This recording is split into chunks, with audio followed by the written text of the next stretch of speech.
Assalamualaikum warahmatullahi wabarakatuh. Perkenalkan, nama saya Siti Stefani dari Universitas F3. Saya Rizka Amelia dari 11 F3. Kami di sini akan mempresentasikan hasil eksperimen gunung kami. Nah, yang pertama yaitu apa sih definisi gunung berapi? Gunung berapi adalah formasi geologis yang terbentuk ketika magma batuan leleh yang terdiri dari gas, mineral, dan bahan padat naik ke permukaan bumi melalui celah-celah di perang bumi. Ketika magma mencapai permukaan, ia menjadi lava dan dapat mengalir keluar melalui lubang di puncak gunung berapi yang dikenal sebagai kawah. Gunung berapi biasanya memiliki bentuk kerucut dengan tingkat yang tajam atau tinggi. Yang kedua, jenis-jenis gunung berapi. Berikut adalah beberapa jenis gunung berapi yang umum ditemukan di seluruh dunia. Yang pertama, gunung berapi strato atau stratovolcano. Jenis gunung berapi ini memiliki bentuk kerucut yang bulat dengan lereng yang curam dan tajam. Mereka terbentuk melalui letusan periodik yang menghasilkan lapisan batuan vulkanik yang terjebak di sekitar kawah. Contoh terkenal dari gunung berapi strato adalah gunung Vesuvius di Italia dan gunung Fuji di Jepang. Yang kedua, gunung berapi sulfide atau soil volcano. Jenis gunung berapi ini memiliki bentuk yang lebih datar dan lebar dengan lereng yang lebih landai.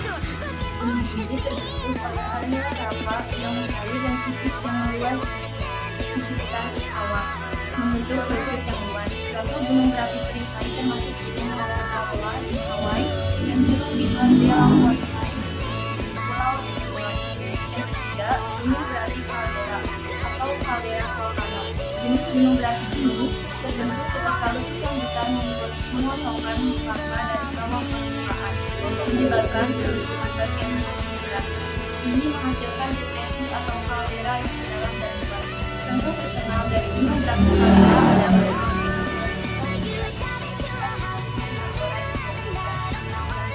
gunung berapi atau cinder cone volcano. Jenis gunung berapi ini terbentuk oleh letusan eksplosif yang menghasilkan pecahan-pecahan batu vulkanik kecil yang disebut cinder. Cinder cone memiliki bentuk kerucut yang curam dengan lereng yang terdiri dari cinder. Contoh gunung berapi kerucut tumbukan termasuk gunung Panikirchen di Meksiko dan gunung Cascade Scarborough di Amerika Serikat. Yang terakhir, gunung berapi dataran lava atau lava volcanic. Jenis gunung berapi ini terbentuk ketika aliran lava yang sangat besar dan cair meluap dari gunung berapi dan menyebar di atas wilayah yang luas. Ini menghasilkan dataran yang sangat luas dengan lapisan lava yang tebal. Bentuk gunung berapi dataran lava termasuk dataran tinggi Columbia di Amerika Serikat dan dataran tinggi Deccan di India. Selanjutnya yaitu kategori gunung berapi yang ada di Indonesia. Terdapat beberapa kategori gunung berapi yang dapat ditemukan. Berikut adalah beberapa kategori gunung berapi yang ada di Indonesia. Yang pertama, gunung berapi strato atau stratovolcano. Indonesia memiliki beberapa gunung berapi strato yang terkenal, seperti gunung berapi di Jawa Tengah, gunung Rinjani di Lombok, dan gunung Api di Bali. Gunung-gunung ini memiliki bentuk kerucut yang curam dengan lereng yang terjal dan terbentuk melalui letusan periodik. Yang kedua, gunung berapi perisai atau silt volcano. Salah satu contoh gunung berapi perisai yang terkenal di Indonesia adalah Gunung Tambora di Pulau Sumbawa. Gunung ini memiliki bentuk yang datar dan luas dengan lereng yang landai. Yang ketiga, gunung berapi kerucut tumpukan atau cinder cone volcano. Meskipun tidak begitu umum di Indonesia, terdapat beberapa gunung berapi kerucut tumpukan seperti Gunung Parang di Jawa Tengah dan Gunung Ijen di Jawa Timur. Yang keempat, gunung berapi kaldera atau kaldera volcano. Indonesia memiliki beberapa kaldera gunung berapi yang terkenal seperti kaldera Toba yang merupakan salah satu kaldera terbesar di dunia. Kaldera Tambora di Pulau Sumbawa juga terkenal karena letusannya yang dahsyat pada tahun 1915. Yang selanjutnya, proses terbentuknya magma, lava, dan lahan. Proses terbentuknya magma, lava, dan lahan terkait erat dengan aktivitas gunung berapi. Berikut ini adalah penjelasan singkat tentang masing-masing proses. Yang pertama, terbentuknya magma. magma. Magma adalah batuan lereng yang terdiri dari campuran dalam, gas, dan bahan padat yang terbentuk di dalam proses ini.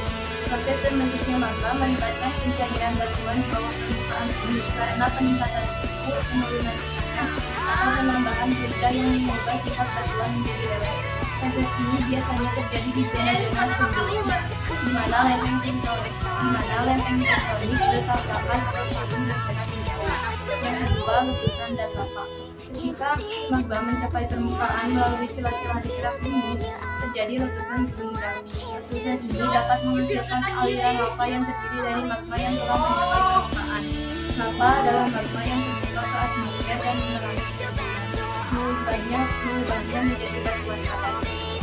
Ada beberapa jenis lava, termasuk lava basaltik, kaya akan besi dan magnesium yang sering terpanas, serta lava andesitik atau rhyolitic yang lebih kekal dan kaya akan silika. Yang ketiga, lahar. Lahar adalah aliran lumpur vulkanik yang terjadi ketika material vulkanik seperti abu, batu, dan fragmen batuan tercampur dengan air dan mengalir di lereng gunung berapi. Lahar dapat terjadi selama atau setelah letusan gunung berapi, terutama ketika es salju atau glaser di atas gunung berapi meleleh. Lahar dapat sangat berbahaya karena dapat bergerak dengan cepat dan merusak daerah di sekitarnya. Selanjutnya, siklus batuan. Batuan beku, batuan sedimen, batuan metamorf, serta contohnya. Siklus batuan adalah proses alami yang melibatkan transformasi dan perubahan berkelanjutan dari batuan di permukaan dan dalam kerak bumi. Siklus batuan terdiri dari 3 tahap utama. Pertama, pembentukan batuan. Tahap utama dalam siklus batuan adalah pembentukan batuan. Batuan terbentuk melalui proses geologi yang berbeda tergantung pada jenis batuan yang terbentuk. Ada 3 jenis batuan utama yang terbentuk dalam siklus batuan ini. Poin pertama, batuan beku. Terbentuk melalui pendinginan dan pembekuan magma di bawah permukaan bumi. Proses ini menghasilkan batuan beku seperti granit dan basalt. Poin kedua, batuan sedimen. Terbentuk melalui proses pelapukan erosi, transportasi, pengendapan, dan pengumpulan partikel-partikel yang mengalami pengikatan menjadi batuan. Contohnya adalah batu pasir dan batu gamping. Poin ketiga, batuan metamorf. Terbentuk melalui transformasi fisik dan kimia batuan yang tidak ada sebelumnya akibat tekanan, tekanan suhu atau penetrasi fluida yang dibutuhkannya adalah marmer dan PCB. Yang kedua, pengubahan batuan. Tahap kedua dalam siklus batuan adalah pengubahan batuan. Batuan yang terbentuk dapat mengalami perubahan melalui berbagai proses geologi. Batuan beku dapat meleleh menjadi magma dan membentuk batuan beku baru. Batuan sedimen dapat terkompaksi dan tersementasi menjadi batuan sedimen baru. Batuan metamorf dapat mengalami perubahan struktur dan komposisi mineral melalui suhu dan tekanan yang tinggi.